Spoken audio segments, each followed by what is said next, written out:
کل آپ احتجاج کرنے جا رہے ہیں، خود آپ کے جو مخالفین ہیں وہ یہ تنقید کر رہے ہیں کہ آپ حکومت میں ہیں، کل احتجاج کر رہے ہیں، پارلیمان کی جنگ چھوڑ کے آپ سڑکوں پر آ رہے ہیں، یہ سپریم کورٹ کے اوپر دباؤ ڈالنے کی کوشش تو نہیں؟ بسم اللہ الرحمن الرحیم۔ دیکھیں، ہمارے مخالفین کو تو یہ پتہ نہیں ہے کہ پارلیمنٹ اور جوڈیشری دو الگ الگ ادارے ہیں، اور ہم نے کبھی بھی پارلیمان کی جنگ نہیں چھوڑی۔ جب یہ حکومت ماضی کی، جب یہ حکومت بنی تھی پی ٹی آئی کی، اور جب ہمارے اتحادی حلف نہیں لے رہے تھے، ہم تو یہی کہہ رہے تھے کہ ہم نے پارلیمنٹ کے اندر اور پارلیمنٹ کے باہر جنگ لڑی، اور ہم نے وہ جنگ لڑی، ان کو عدم اعتماد کے ذریعے اٹھا کر باہر پھینکا،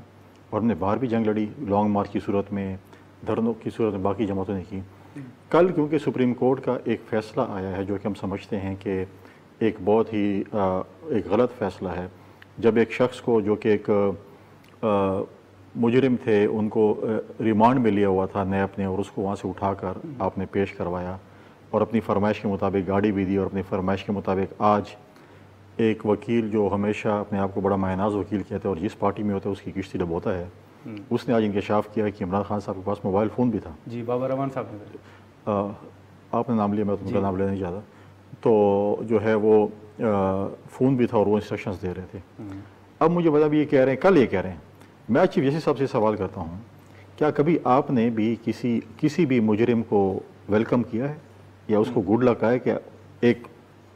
علامتی بات میں کہوں کہ جیسے ہمارے طرف محاورہ ہوتا ہے کہ آپ کو 100 خون معاف، ہم لوگ ہمیشہ کہتے ہیں نا، تو آپ نے تو سیاسی طور پر 100 خون معاف کہا، جاؤ جو کرنے کرو، میں تمہارے ساتھ کھڑا ہوں۔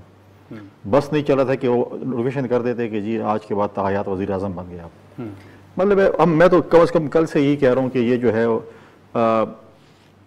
آج کی جیت گئی اور انصاف ہار گیا، اور جس ملک میں عدل و انصاف ختم ہو جائے